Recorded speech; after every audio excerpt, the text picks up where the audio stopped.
November the 2nd, we talked about chromosomes. So in this video, for those of you who are not able to be with us, here's what we did. So after we finished our test, we then got an assignment about looking up a chromosome. A chromosome, we know, is a package of DNA that is found in your cells.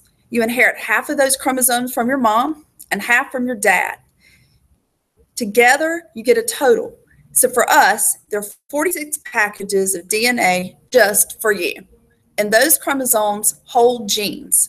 So one activity that we started the class period with is each person was given a piece of paper.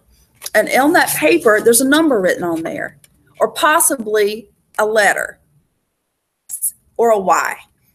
But either way, that number corresponds to a pair of chromosomes that you have. So each student was to look up this chromosome, draw it on this piece of paper, and label 3 different genes that they researched and found that are located on that gene. This is part of what we call the Human Genome Project. So that project was completed it took 20 years to happen, to finish this whole project, but that project was an international effort to map our entire genome. That means the book of you. So every chromosome and every gene that makes you a Homo sapien human on this planet.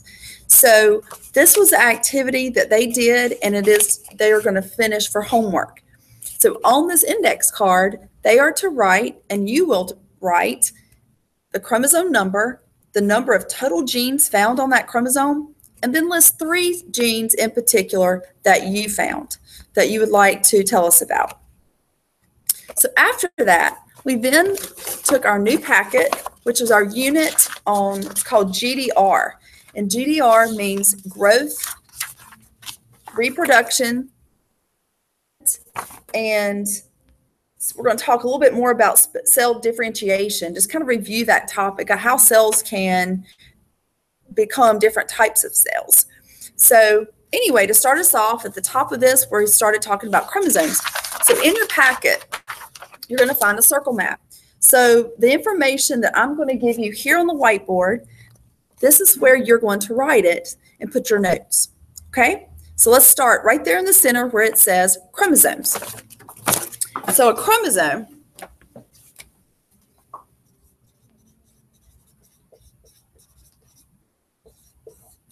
they are packages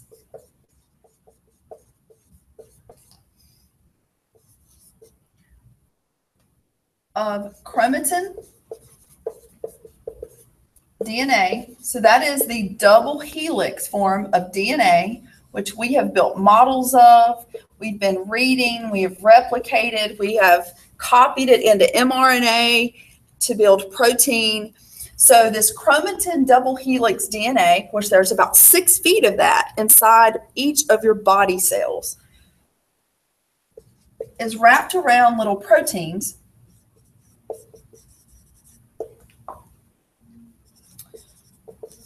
in order to form this nice little neat package. So we learned DNA as a double helix strand, a polymer of nucleotides. And we talked about how it has 2 strands and it's complementary, but now it's like, okay, well, this looks like a mass of double-stranded, coiled up string. So in order for a cell to be able to pass along an exact copy of its DNA, it's a lot easier to form a little package of that DNA that can be easily divided. So think of a chromosome as a larger package of several genes, which is easier for a cell to be able to separate. So they're packages of chromatin DNA and protein, which are inherited.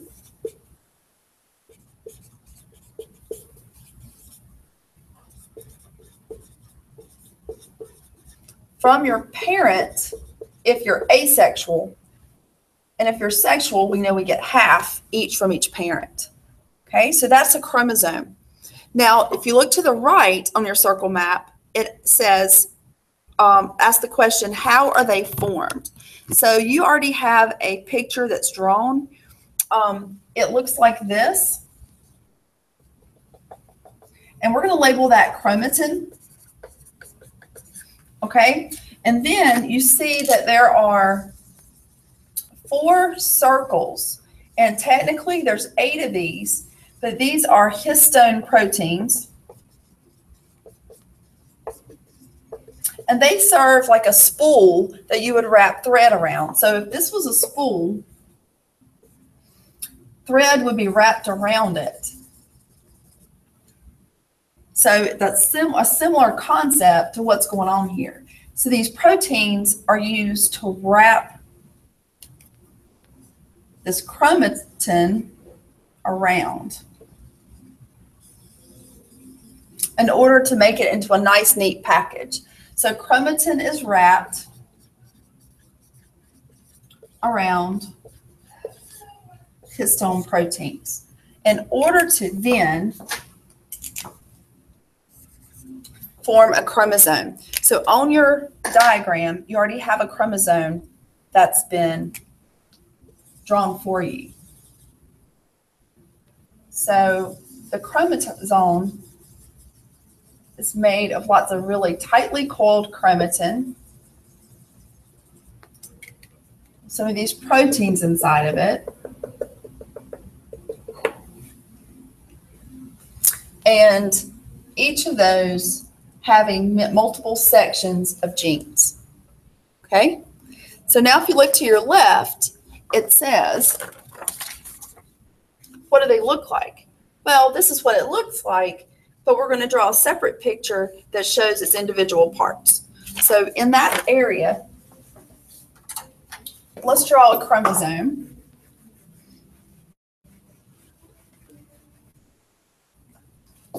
So what does it look like? Let's draw one that looks like this. It's kind of like an X. Now we have already talked about bacterial chromosomes, and bacterial chromosomes are a one chromosome that's circular. It looks like this. It looks like a necklace that's been doubled up, and it's floating in the cytoplasm. So when we're talking about X-shaped chromosomes, we're talking about eukaryotic chromosomes, okay? So particularly, we're talking more about our chromosomes, but an X-shaped chromosome. So what's interesting is your DNA, once it's doubled, it gets an identical sister.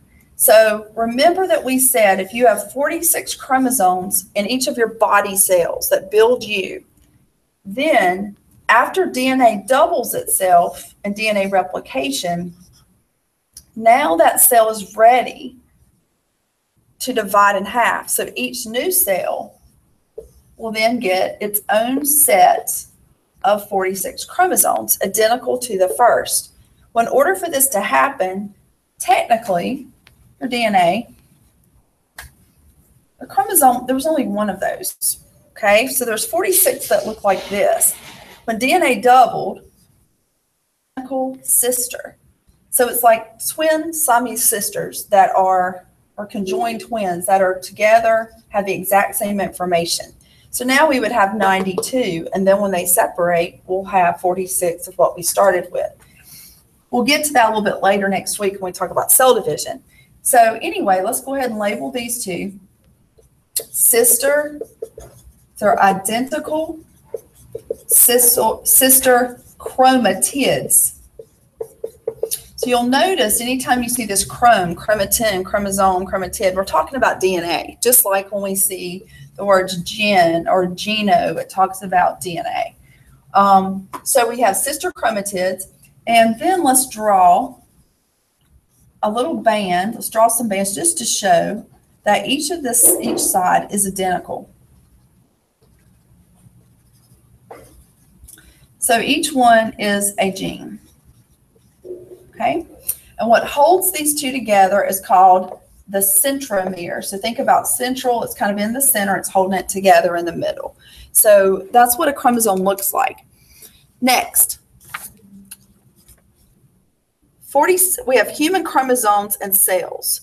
So we want to make a statement, just kind of put it out there that we know we have 46 chromosomes in each of our body cells. So we're going to put that there next. Then we'll go over here and look at the types of chromosomes. So as far as what we know about human chromosomes, each species has a different number of chromosomes. So it doesn't mean so much the complexity isn't determined by the number of chromosomes. A corn plant has 20 chromosomes in each cell. A goldfish has, I believe, over 90. So it doesn't matter. Humans can do way more in many ways than a goldfish can do, but it's not the number of chromosomes that makes us complex. It's actually the genes that are held within those chromosomes. So human chromosomes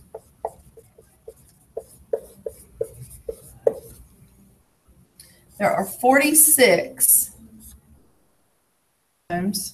in each body cell. That means in a muscle cell, a liver cell, a stomach cell, a brain cell, etc. Any cell that makes up our body, a body cell. A body cell is also called a somatic cell. So we have 46 of those. You got half from each parent. Okay? All right. So the types of chromosomes. So the number of chromosomes that we have is 46, but some of those are chromosomes that do not determine your sex, whether or not you're male or female. Others are sex chromosomes.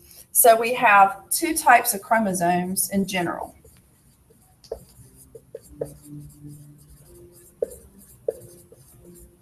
Okay, we have autosomes, and those are non-sex determining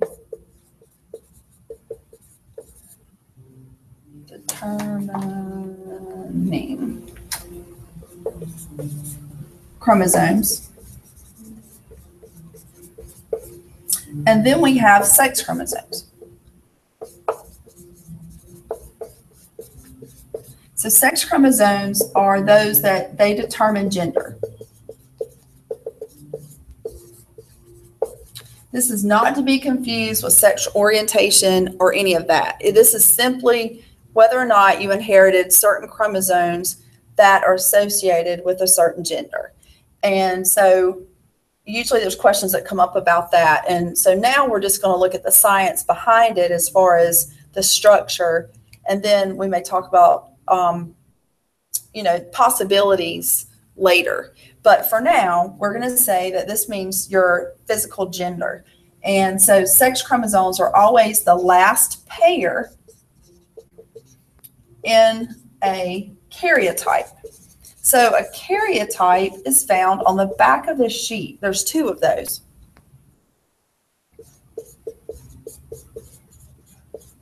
Okay, so if you look on the back of your circle map, we have not discussed, well, first of all, on the front, we haven't discussed this chromosome number business, and we haven't defined a karyotype. Before we write a definition, let's flip on the back, and let's look at these two pictures. Now, if you look with me, you'll notice that one is, got it upside down, one is darker than the other, and that's really irrelevant. These are both taken from two unborn babies, most likely from a process called amniocentesis. And it was a test done to see the gender of the child, but more importantly, to see if they had the correct number of chromosomes.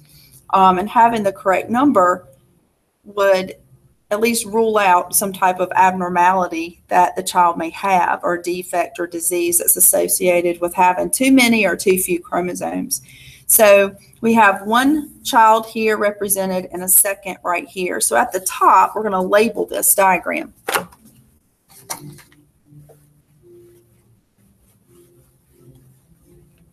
So we're going to label them karyotypes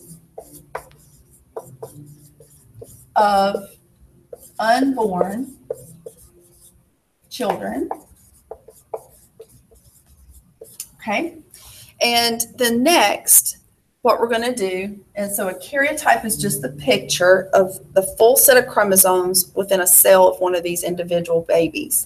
So a test was done, and it's probably obtained from, it's called an amniocentesis.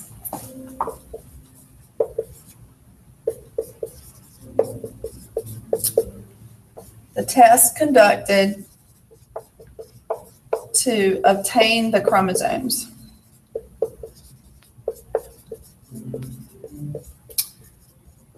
You're probably not going to get this, actually see that on our exam, but you will be able to read a karyotype and to understand what type of information it offers you. So let's look at that. So first of all, what I want you to do is you have this top diagram of the karyotype, and I want you to take a pen or a pencil or highlighter, and I want you to circle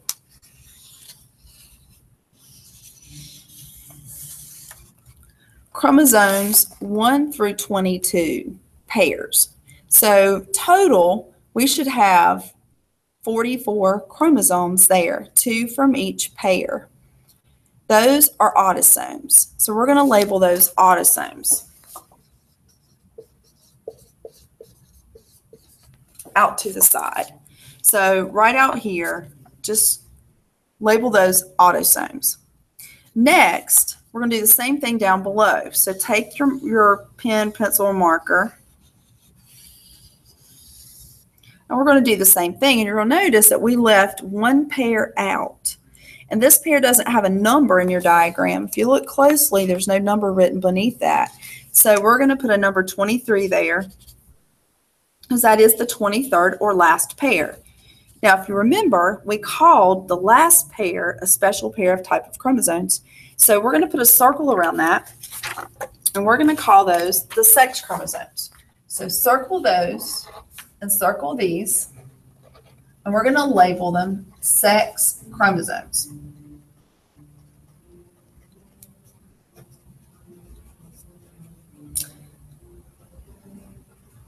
Now, if you compare the two, you'll notice that this one, even though this one's turned up, if we just straighten it out, these two would be the same size.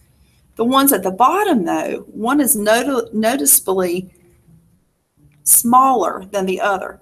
So the pair up here belong to a girl.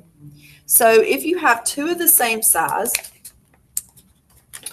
it's called XX, or a female, 2 X chromosomes. Okay, so if you have two of the same size. So let's label that here beneath where we wrote sex chromosomes. On the bottom, though, this big one is an X, and the little one is called a Y. And that means that that karyotype belongs to a male baby. Okay, so this is as far as we got yesterday. And then tomorrow, we're going to continue with this, talking about chromosomes and doing an activity and getting into diagnosing some of these different patients. We will also, so we're going to do a gallery walk here. And then we have 2 sets of practice questions that we're also going to go over. So if you have any questions, please email me or send me a remind message, and I'll be glad to answer them. Thanks.